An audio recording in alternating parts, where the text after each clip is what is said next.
Kenyans are angry at their president.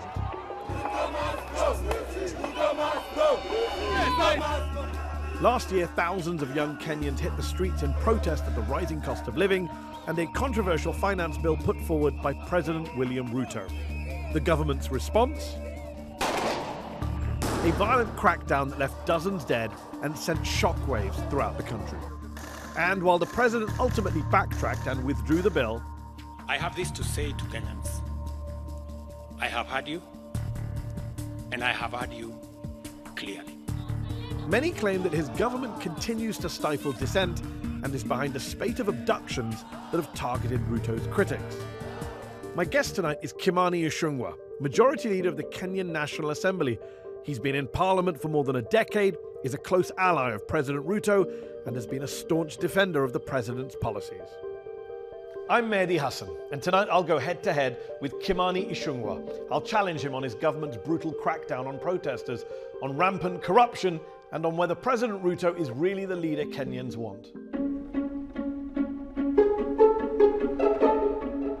I'll also be joined by three experts: Owino Okech, Professor of Feminist and Security Studies at University of London SOAS, Irungu Houghton, Executive Director of Amnesty International Kenya, and Moses Langat, Kenyan community leader in the diaspora based in the UK.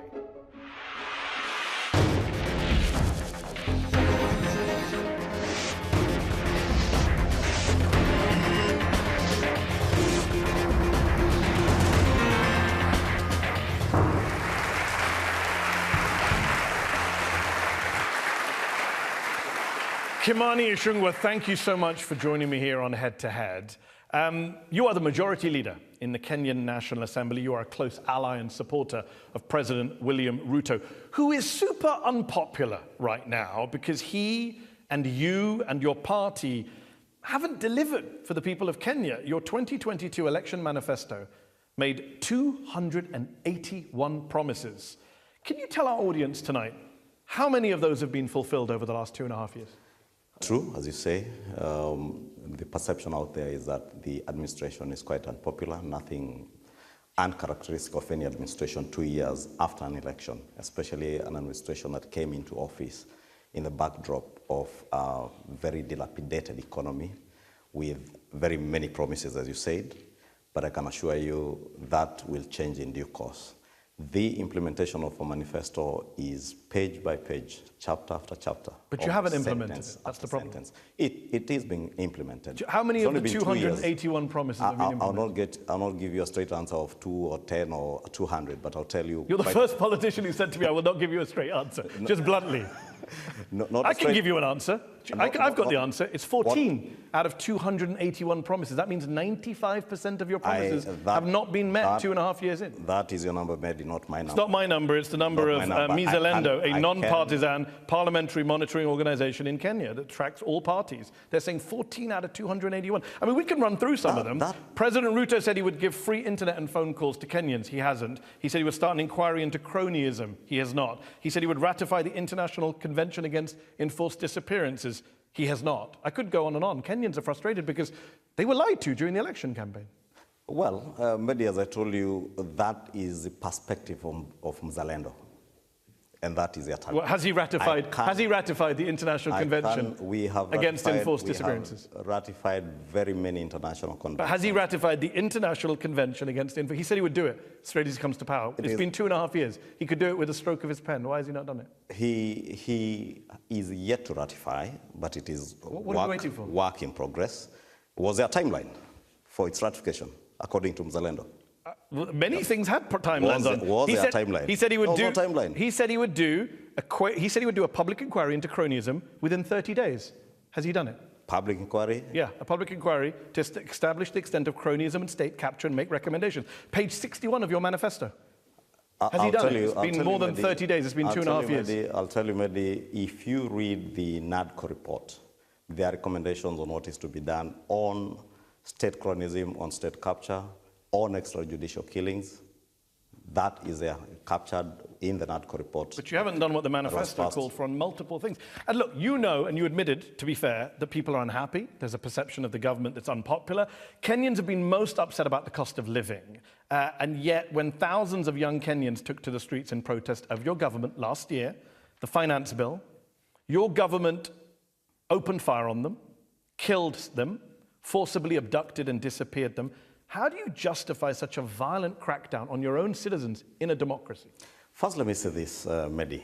As you said, because you never allowed me to answer the question on the promises kept. I told you the manifesto is being implemented chapter after chapter, right from housing to the cost of living that you're speaking about.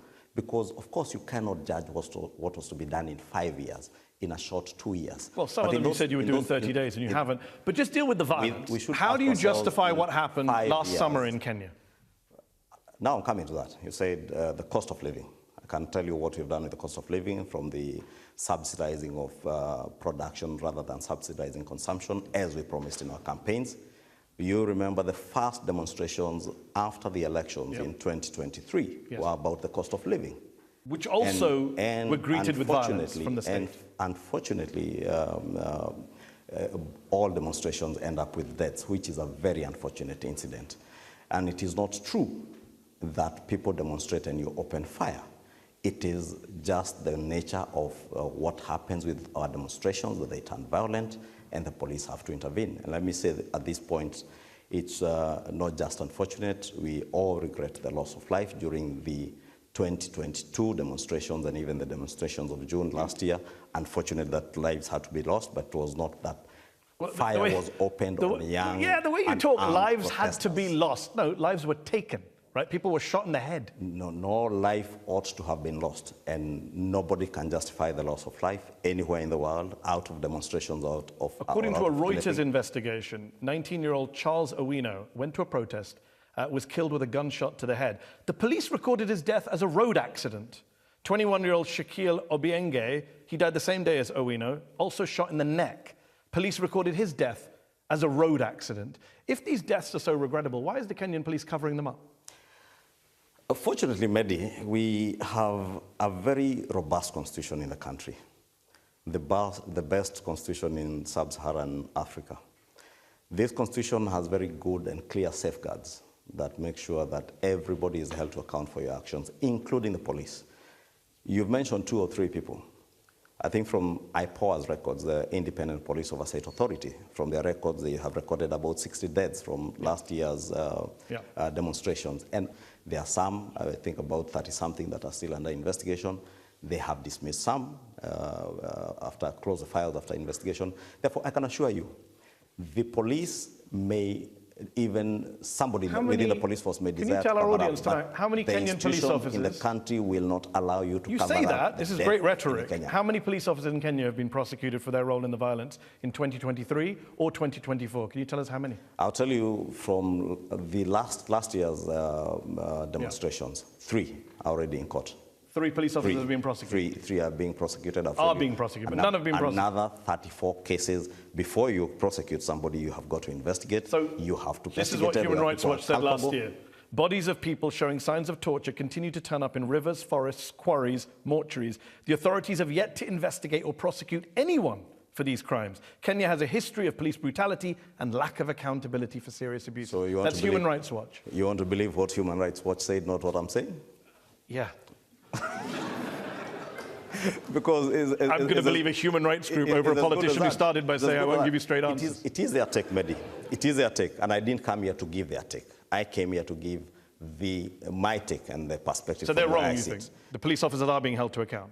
They are wrong because the police officers must be held to account. But they haven't been. And that is why we have institutions that will hold them to account. So what you said today about the deaths sounded good. You said it's regrettable, there should be no loss of life. That's what you say here. What you say in Kenya is a little bit different. This is what you said in December about the abductions of young people. You said that they're a way for people to basically con the system. You said these people, quote, they're not really abducted, you said, quote, they're locking themselves in Airbnbs with their girlfriends and hiding. Are you saying that all these abductions, Kenyan parents crying over missing children, bodies turning up in rivers, that's people pretending, hiding with their girlfriends in an Airbnb? Do you understand how offensive that sounds? Mehdi, I was speaking in Bungoma County. And the context was the clamor for, there was the misconception that every other abduction in the country was being perpetuated by security agencies. But what I said is that we have laws in the country that people who are construed to have broken the law in terms of the Computer Misuse and Cybercrimes Act, if they are found culpable, the DCI or the police should and must arrest them and take them before courts of law, because that is what they deserve. And the police and security agencies have no business abducting anybody, and nobody should be abducted. But they are abducting people. By security agencies. But they are abducting. Allow me to make my point, because you asked me a question. And it is in that context then that I said, and again, it is not all cases, Mehdi, that were out of abductions or what was construed to be abductions. And let me tell you, there were cases where people, somebody was holed up in an Airbnb, but reported himself as abducted. But for you as a leading politician in the country, where people are being disappeared in a democracy in 2024, 2025, it seems a strange thing to focus on, not the kids whose bodies are being found in rivers and forests and warehouses with gunshot wounds to the head and the neck. And instead of focusing on that, you focus on one case of somebody in an Airbnb. Seems strange. Mehdi, I also say there are cases of political conspiracies where people... Can we talk about the cases that are open and shut, police, intelligence services abducting kids? You accept that happens in your country? I will. Your government and your intelligence services have abducted innocent people. You accept that? It has been claimed. Those are matters. Not claimed, it's happened. It has been claimed. You don't accept it's happened? I do not believe there are enforced disappearances perpetuated by the state in Kenya. Not in this day and age. We have an administration which, for the first time, none other than the president himself committed that never again will Kenyans have to disappear and you fish their bodies out of River Yala or River Tana like happened some time back. And therefore, why I say they are claims, but it's because they are claims that are being investigated. They're not claims. Let me give you a fact. Can I give you a fact? Unless you give me fact. I'm going to give you a fact right now, because the audience around the world watching may not know this. The Attorney General of Kenya, his son was abducted, literally a serving member of the government. His son was taken. How did he get him released? Can you tell our audience? The Attorney General of Kenya is called Dorcas Oduor. Justin Muturi, the former Attorney General, he's moved on. Abducted. The person who has alleged that his son was abducted is the former Attorney General, Justin Muturi. And how did he get his son released? And I'll tell you again, I have read from the media, heard Justin Muturi what he said, just as you heard it. It is an allegation by Justin Muturi, somebody who has... Justin Muturi says he went to the president and said, President Ruto, the intelligence service have taken my son. President Ruto called the head of your intelligence service and his son was released. Have you heard Mehdi from President Ruto on the same? Have you heard from the director of intelligence? You tell me what's President Ruto's place. Has he denied it? Have you heard from him? No, I don't live in Kenya. You're the expert. Has President Ruto denied that? So why don't you allow then me to tell you my take? Do. Because that's your take. Please. From what has been reported. That's not my take. I'm reporting a member of your government. This is amazing. I'm quoting a member of your government, not the opposition, a member of your government who you're calling a liar because he says his son was abducted. That's why I told you Justin Muturi, the former Attorney General and current Minister for Public Service, is a politician to begin with, has beef with his boss in the government he serves. Wow. So he made up a story about his son being abducted. There are reasons. Wow, Kenyan politics. Will you allow me Please. to make my points? Please, this is just, I'm stunned. There are reasons why Justin Muturi was removed as Attorney General around the time of the demonstrations in June of last year. There are reasons probably why Justin Muturi knows he's probably on his way out. It is him who has made those allegations. That is a matter under active investigations. As I told you, has President Ruto denied it? We have got, you need probably to invite him and ask him. You can't speak I am not President William Ruto, neither am I his spokesperson. Has he denied it? It's a simple factual question, yes or no? I have not heard him, and I don't know if he has been asked to... So one of the... I just want to recap for our viewers, just to be followed. A minister in the Kenyan government has said that his son was abducted by the intelligence services and the president of Kenya had to intervene to release his son. You suggest the minister is lying and on his way out, but the president hasn't denied any of this happened. I don't suggest. I tell you emphatically, the minister has reasons to lie. Okay. Emphatically. He has reasons to lie. And he's on his way out? He definitely knows it. All right, Justin Muturi, if you're watching, you may want to put your resume out there. Let me tell you, Mehdi. Okay. Let me tell you, because it's all politics. Even the abduction of his son is politics. It is all politics. It's playing politics with a very unfortunate incident. Let's bring in our panel now to see what they think about all of this. I'm going to go first to Irungu Houghton, who is the Executive Director of Amnesty International Kenya. Irungu, your organization has been documenting a lot of these abductions. You yourself, I believe, have spoken to some of the abductees and their families. Kimani suggests that this is kind of water under the bridge. There's no real evidence for now. A lot of it is politics. What's your view? I think there has been a trend of targeting dissent, people who have protested in our streets, excessive use of force against people essentially just expressing the right to assembly. And in one case, for example, this young man was essentially held incommunicado. He was stripped naked. He was shaved, not just on top of his head, but in his pubic areas. He was interrogated ad nauseum about who his connections were, and all he had done was to post cartoons and artificially generated images onto the on his Twitter handle. Images of what, can I ask? Of the president in a casket. Is that appropriate? Somebody makes fun of the president in Kenya and they get tortured like this?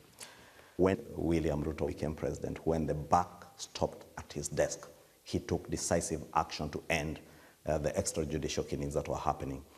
True, what Irungu says is true. There was a case of about, I don't know if there were 3 or 4 young Kenyans who were allegedly abducted, and it went out that not allegedly. They were abducted. They were abducted, as it was reported. They returned back to their families. There was one case where one of them turned back, appeared in a disco at night with a fully charged phone. So you need to ask yourself where I don't understand what held. the battery power of phones has to do with torture and human rights in Kenya. If I am abducted and kept incommunicado without a phone or anything, I do not expect you to have a fully charged phone and to reappear after 2 weeks. Do you deny they were tortured? I mean, Irungu just described horrific torture. I am not denying anything if you listen to me, and please listen to me keenly, because as I said, Mehdi, there are cases of abductions. As to who is abducting people is a question. They say the police. Am I wrong, Irungu? They saying security services. They say so. The police say it is not us. So what do we do in a country with institutions that work? Allow the investigative agencies and institutions to investigate and get to check who has abducted who. So on that note, I just want to bring in some more panelists. It's a good point to raise there. Owino Okech is a professor of feminist and security studies at the University of London, SOAS. Kimani says, what do you do in a country where the institutions work? And I want to ask you, do the institutions work in Kenya? Is there accountability? What is your perspective? I think we must begin by recognizing, Mr. Ichung'wah, that there's a huge trust deficit with the Ruto regime. You earlier on spoke about the fact that you're 2 years into a 5-year term. We're all employees. Some of us are employees. Your employer does not wait for you to reach your end of contract to tell you, have you performed well or not? We all have performance reviews and performance contracts. And I think the citizens who voted for you are saying things are not working. I do not believe that institutions are working effectively, because if I tell you that people are being abducted outside your house and you say it's not my people, then your answer should be to tell us who those are. You're not giving Kenyans any confidence if you say it's not the police, it's not the NIS, but somehow we don't know who they are. And we're supposed to automatically assume that that's fine since it's not the police and National Intelligence Service. Trust must be rebuilt, Mr. Ichung'wah, if we are to trust the Ruto government. Do you want to respond to Owino? Yes, and I agree with her that trust must be earned, not actually rebuilt. You earn your trust from your actions, and that is why it is only right that we allow the institutions to investigate so that those who claim they have been abducted, because as I said, there are criminal elements that have been involved. And I remember last year, at the heat of the youth demonstrations in June last year, I think around July or August, if I'm not wrong, bodies were discovered in a place called Kware in Embakasi, just outside the airport in Nairobi. And it turned out that somebody, some sort of crazy serial killer, was killing ladies and dumping their bodies there. Therefore, you can imagine what would have happened if we were all quick to judge and say, yes, these are protesters, young protesters, in the backdrop of what was happening then, who have disappeared and now their bodies are dumped there. Before I go to our third panelist who's been waiting patiently, just Irungu, very quickly, just comparing, Kimani seems to be suggesting that pre-2022, there was lots of bad stuff, and since then things have improved. As someone who's covered multiple governments over multiple years, do you agree with that? No. I mean, I think what has happened in the last 6 months has been really remarkable and very scary for many Kenyans. 89 abductions, 63 deaths, 29 still missing. These are not normal times. I mean, if you put together the number of people who were killed in 2023 and 2024, that is 4 times the number that were killed during the multi-partyism period and the struggle for multi-partyism. So we've seen a real jump in these figures. But it's not just the figures, it's just what happens to a family, to a community whose young one has had their life ripped from them. So I think we have to get beyond the numbers to just think about what does it mean for the people that you mentioned that are finding their way in body bags in mortuaries in Kenya. It has to stop. Moses Langat, I want to bring in. You are a community leader, Kenyan community leader in the diaspora. I believe you're also one of the authors of the party manifesto in 2022. So I do want to ask you the same question I asked Kimani at the start. What do you make of this study that was done by a non-partisan group, which shows 14 promises out of 281 in the manifesto have been fulfilled? Do you think that's what's driving a lot of Kenyan frustration? Mehdi, first and foremost, we need to understand that the president has decided to be a leader, not to be a politician. I want to say that regarding the youth protests, they started a conversation with the president. He listened to them. The youth said they wanted part of the finance bill to be altered. The president listened to them. They had conversation. In fact, members of the parliament went back. They redrafted the finance bill. There were no shootings while they were asking for the changes. Trouble only started when we started having people going in to interfere. We had politicians going in.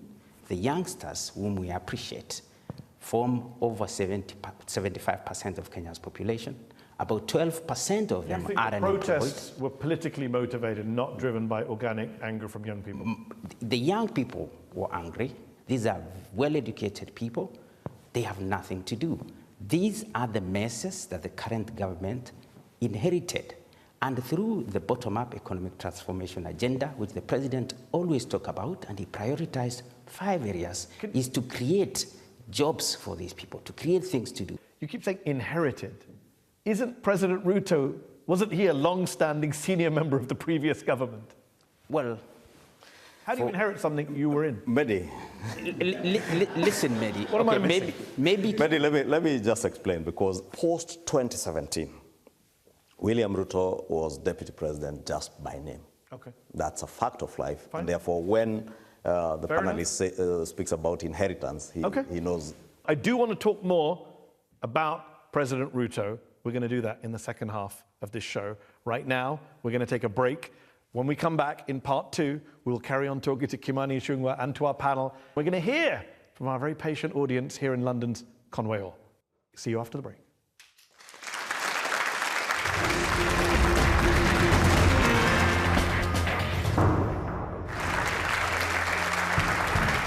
Welcome back to Head to Head on Al Jazeera English. My guest today is Kimani Ichung'wah. He is the majority leader in Kenya's National Assembly and a close ally of President William Ruto. Kimani, we've been talking about the protests and the violence and police accountability in part 1. Let's talk about Kenyan politics in more detail. Last year, the Organized Crime and Corruption Reporting Project named ousted Syrian dictator Bashar al-Assad as the most corrupt leader in the world. There were 5 other finalists, though. Out of those 5, can you tell me who received the most votes? You tell me. William Ruto received the most votes. Who was voting? A lot of Kenyans voted, actually. They submitted his name to the OCCRP. I mean, you have a real corruption problem in Kenya, and you ran on a platform. I just want to quote you to our viewers, and you can respond. You said, "We shall not just speak about corruption, but we shall act." President Ruto said something similar during the election campaign in 2022. And yet last year, a US government report said that Kenya has failed to implement its anti-corruption laws, and the country has dropped 3 spots in Transparency International's annual Corruption Index. That is pretty embarrassing for your party, your government, is it not? Pretty embarrassing for any country to be ranked anyhow in terms of corruption perception. Mehdi, it's true. I said we will not talk about corruption, we will act. If you live in the Kenyan soil today, you will know close to 18,000 public services now are digitized, principally to try and preempt corrupt practices, because it is a provision of services where people get engaged into corruption and corrupt activities. Two, I will tell you, not a single mega scandal. Look at all previous administrations in Kenya, right from the Kenyatta one, the Moi regime, 24 years, to the Kibaki regime, to the Uhuru Kenyatta regime. But you have dropped. There were mega scandals. So why have you in dropped every 3 places in the annual Not corruption a rate? single mega scandal. You made that point. I'm not disputing the that. last 2 years. I'm asking why you've dropped 3 places in the annual ranking. Because the indexes are based on perception. Today, Mehdi, when you ran out an advert that I was going to appear on this show, you have seen what has happened on Twitter, in Kenya and globally. Yeah. Obviously, every politician has their even critic. on the Al Jazeera page, because Kenyans are like that. Kenyans are very participatory and active, and therefore, so your country just looks corrupt because Kenyans are very vocal. Is that what you're saying? Ask Kenyans, if you announce today that you are doing a corruption perception here today, and ask them is Kimani Ichung'wah corrupt, they will all storm your pages and perceive me to be corrupt. We'll come back to you in a moment. Ask them to give you evidence of a single corruption case. So hold on. Against Kimani Ichung'wah, they will not. The same for William Ruto. They will not give you a single come back to Ruto in a second. Scandal of corruption under this administration. You say it's Kenyan perception, but it's not just Kenyan perception. Kenyan I quote, here's the perception driven by an active citizen. No, if you let me finish a sentence, I'll tell you, US Trade Representative in 2024, the US government, ally of Kenya, said US firms routinely report direct requests for bribes from all levels of the Kenyan government. And are they just passionate? You will remember when that was said, action was taken. We did not just talk about it. So you just ended bribery from all levels of the Kenyan government. And very senior officers of the Ministry of Trade lost their jobs. Let me ask you about President Ruto. You mentioned President Ruto. He positions himself as an outsider. I think he likes to call himself a hustler, a man who's separate to the Kenyan political elites, the political dynasties, the Kenyattas, the Odingas. But is he that different, Kimani? Because he's been in politics for nearly 30 years, longer than even President Kenyatta. He's amassed a lot of wealth during his time in politics. I believe he owns luxury hotels, a 2,500-acre farm, a poultry plant. He's invested in hotels. Isn't that part of why Kenyans are so frustrated with their government? They see these rich elites in charge, making money while they suffer. Well, he was seen as an outsider in the sense that he came from a family that was relatively unknown. Nobody knew who his father was. Nobody knew who his mother was. Unlike those he was competing with who came from families that were political families, well-known, wealthy backgrounds, and he came as a hustler, someone who had hustled his way from the bottom up, and that's why he sold himself, and he's seen as an outsider in terms of where he's coming from. I think Kenyans are fine with him hustling himself into the... It doesn't mean, Mehdi, that if I was born into a family of poverty, I should live and die in poverty. I also wasn't born in a very affluent family, but I'm working very hard, and I work very hard every day. The day I make it, I fake it till I make it, and the day I make it... Are you talking about yourself? Are you going to say I'm also corrupt? Hold on, are you saying yourself? You're talking about yourself for a moment. Yeah, I also... Recently, an MP from your party joked that you were worth 5 billion shillings, or $38 million. Is that correct? Joked, and not from my party. It's actually from the other party. So can you clarify then, what is your net worth? Well, not 5 billion, definitely. For 1 billion? Probably about close to 1 billion. And that's fine, because a lot of people, as you know better than me, you're the majority leader of the Kenyan National Assembly, that Kenyan MPs are among the highest paid in the world in relative terms. People are very upset seeing a lot of MPs flaunting their wealth. They're doing TikToks, they're doing Twitter videos showing their luxury cars, and Kenyans are furious. You know this on social media. They're upset because the MPs are flaunting their wealth. Again, Mehdi, it matters person to person. I have never had to flaunt anything because I have nothing to But flaunt. people in your party have, obviously. But not just in my party. I know, but you're the majority leader, so I'm asking you, how do you feel about that?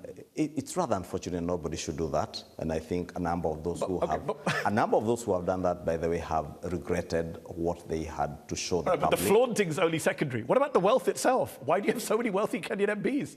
Well, that's a question I cannot be able to answer. If you ask me about my wealth, I'll tell you, and my wealth is largely not from my salary.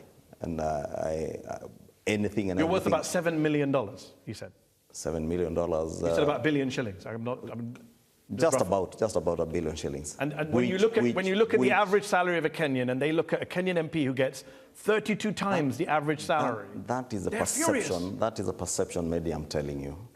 Don't look at what someone is earning today vis-a-vis. I wasn't born an MP. I just arrived in the public scene having had another life. Worked in other organizations other than in politics, done business over the years. Therefore, the perception that people who are in public service should not own or should not have any other thing other than what they earn from their public service jobs. You know jobs. very well that's not the issue. The issue is they see people in public life making money out of their public connections. Owino Okech is a professor of feminist and security studies at the University of London, SOAS. Kimani says that President Ruto is a transformative figure. Kenya's had a lot of presidents over the last couple of decades, some pretty big names who've had pretty big impacts, good and bad, on Kenya. Where do you rank Ruto?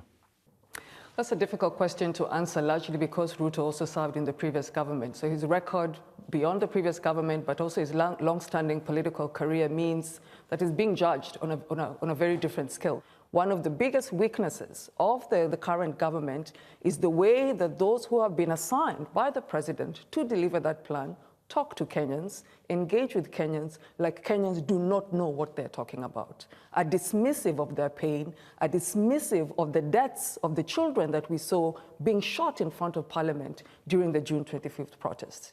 You want Kenyans to believe in the plan, treat Kenyans with the necessary respect that they treated you with when they voted you into office. Number two, presidents do not deliver a plan for the people that voted them. They deliver a plan for the entire country, whether we voted for them or not. Let me bring in Moses Langat, is a Kenyan community leader in the diaspora, helped with the manifesto in 2022. The poll that came out in December in Kenya, where the people were asked, how much trust do you have in the ability of these people, different institutions, to fulfill their mandate? The president, do you know how many Kenyans said a lot of trust in the president? 1% of Kenyans said they have a lot of trust. That must worry you as a Ruto supporter. No, not at all. Mehdi, let me tell you something. Ruto went in with a plan. His plan, and I repeat, was called Bottom-Up Economic Transformation Agenda Plan.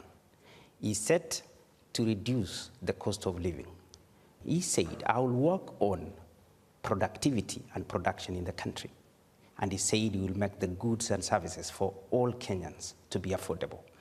Kenya, in August 2022, when the president was coming in, were busy importing maize, sugar, rice, cooking oil, almost importing everything. The government has transformed the sector. In July alone. Moses, with respect, you sound a bit like the Biden administration, where I live in the US, where the economy's great, but the public don't believe you. The public don't trust you. I'm giving you microeconomics. In July, Kenya produced 84,000 metric tons of sugar, more than what we need.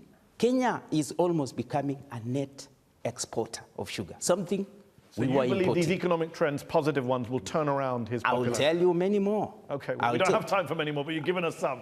Let me bring in Irungu Houghton, who is Executive Director at Amnesty in Kenya. I just want to bring up one thing we haven't talked about when we talk about William Ruto's record is he was indicted by the International Criminal Court over the 2007 elections and the violence that followed that led to the deaths of 1,300 Kenyans. Ruto was never actually cleared of the charges. The prosecution had to drop the case, they said, because of witness intimidation. The ICC prosecutor called it a dark day for international criminal justice the day she was forced to drop charges against Ruto and others. Given that background, are you surprised at all that there's been so much violence in Kenya recently? I think it's important to give that history, but I think more importantly is really to look at what's happened over the last 2 years.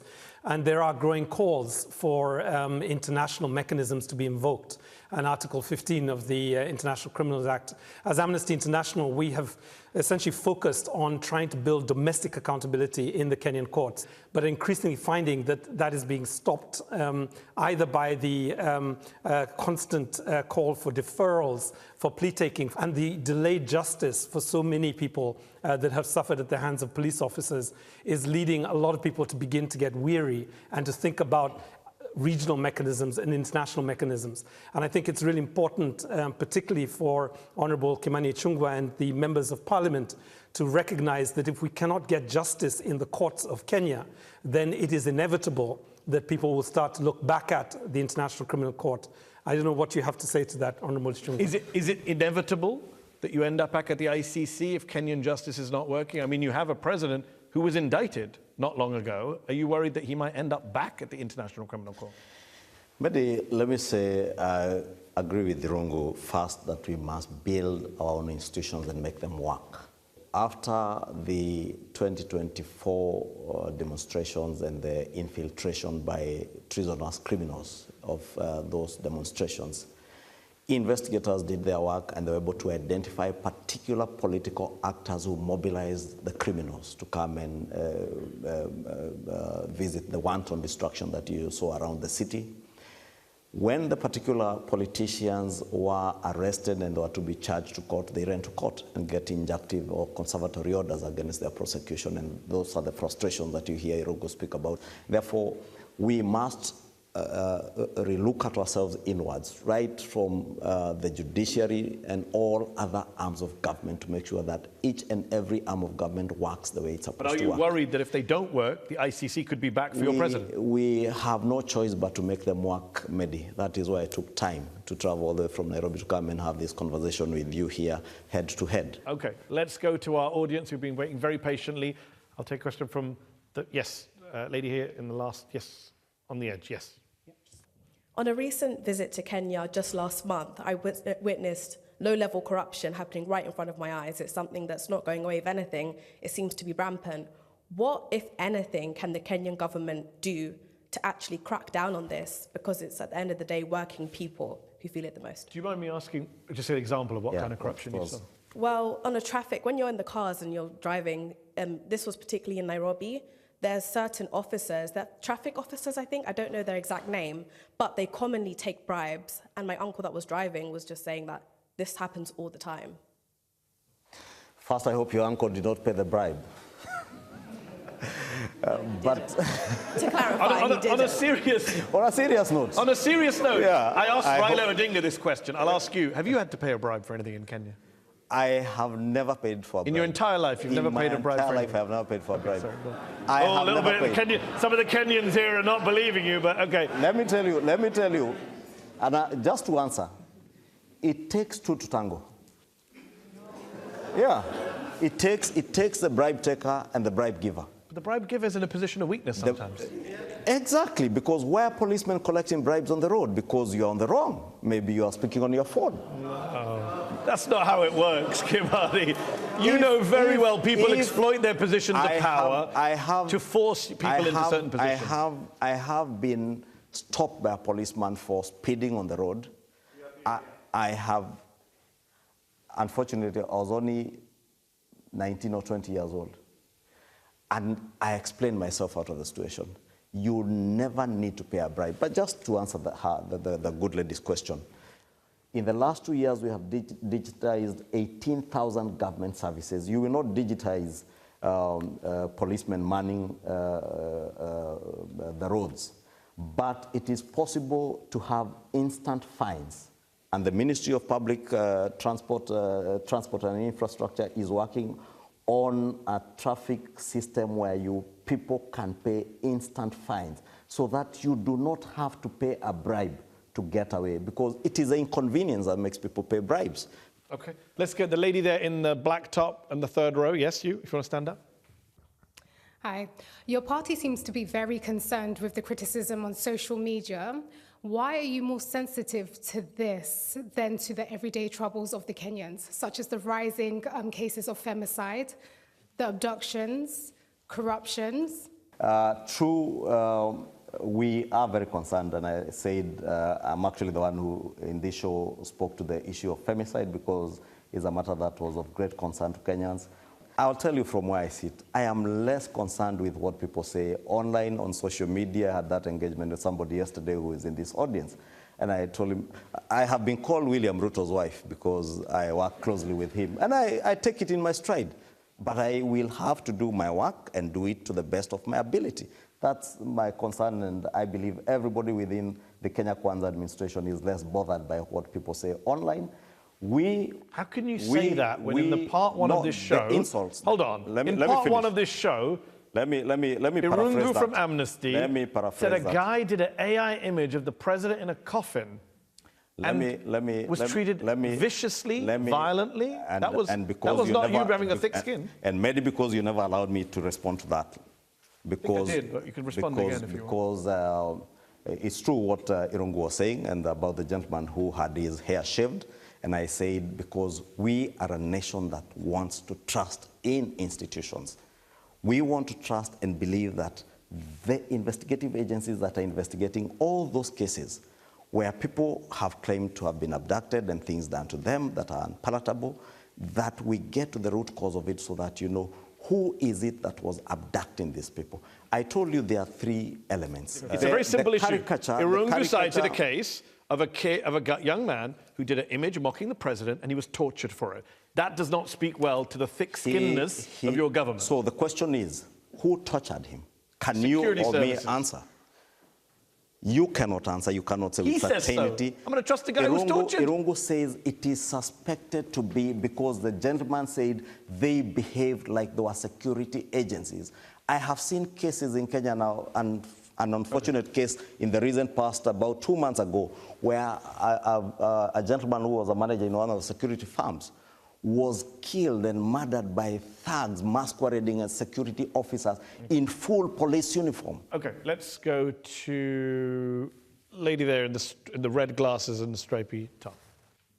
Good evening.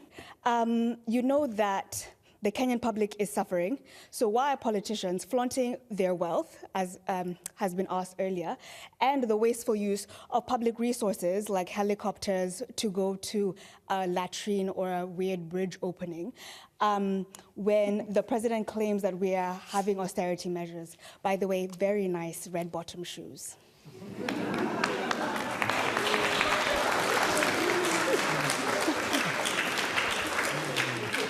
Again, to the good lady, as I said, Kenyans are very active and very participative in many engagements.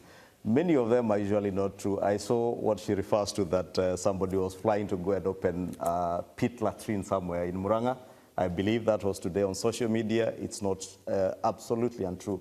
In actual fact, the deputy president who was being reported to be that way was to join the president in the northeastern part of Kenya, nowhere in Muranga. So don't believe, again, everything you read on social media. But what about what they see on social media? People can see members of parliament flaunting their cars, expensive, all of this stuff. It's out there. Mehdi, I told you there's absolutely no excuse for anybody. Have you cracked down on people in your caucus? Have you called up members of your coalition to stop doing this? Exactly. You have? We, members of parliament in my party, in the house, who I see flaunting things that are not palatable with Kenyans, I tell them, hey, bro, this is not good. Okay. We're going to go back to the audience. Lady there in the third row. Yes, you, if you want to stand up. Honorable Kimani Ichung'wah, Mr. Majority Leader, at the beginning of this year, at a public gathering, actually, in fact, a funeral, you made allegations against the former deputy president. You said in a speech that those abductions were orchestrated by the former deputy so that he can put blame on the president. The former deputy president has been impeached. November, we had a new deputy president. December, there were more abductions, I think 7 from the Kenyan Human Rights Commission. The former deputy president is no longer in government. Who is responsible? Good question. Good question, and it's true. I said it in broad daylight in Bungoma County on the 3rd of January this year. You never heard the former deputy president dispute my allegation or even go to court if I was lying. I have since availed information that was in my purview as to what people were doing under the orchestration of the former deputy president to do the things I said in that funeral that they were doing, and heaping the blame on the government of Kenya. And that's why, Mehdi, I told you, unless you categorize what is out of criminality, you don't have evidence for your claims against the former deputy president. I have said, and I repeat it, what I had, I gave it to those investigative agencies. But you haven't presented it to the public. That is the right thing to do. But you haven't presented it to the public. So do you want the investigative agencies to investigate people in public? Or do you Well, you're making accusations in public. I was responding, and the good lady that might know, I was responding to another politician who had said things in that funeral. And I responded and said what I said. There were politicians, by the way, members of parliament, 2 members of parliament, who had planned to mysteriously disappear and claim abduction. That is information that is with the investigative agencies. Okay. That's why I said on all these cases, case by case, allow the investigative agencies to do their work. You said earlier in the show, people call you William Ruto's wife because you're so close to him. Do you plan to be William Ruto's successor? Do you plan to run for president once he's done? As to my future plans in politics, Mehdi, I do not know. Good, nice, honest answer at the end. I do not know. You're not ruling it out, though. That's my job as a journalist to always ask that question. I do not know. If you asked me 10 years ago if I plan to be where I am, I wouldn't know. What I do is that I give the best I can give in public service to the best of my ability, and I give it all, and I believe the people of Kikuyu who elected me as a member of parliament can attest to the transformation of my constituency over the years. Well, we respect you for coming here to give it your all. Thank you for coming to do this head-to-head. Thank you to our panel for coming to give us their expertise and contributions. Thank you to you all here in Conway Hall tonight for coming tonight and for your excellent questions. Kimani Ichung'wah, thank you so much for coming on Head-to-Head tonight. Thank you. And thank you all for watching at home. It's been a great show. Thank you for watching Head-to-Head on Al Jazeera English. Good night.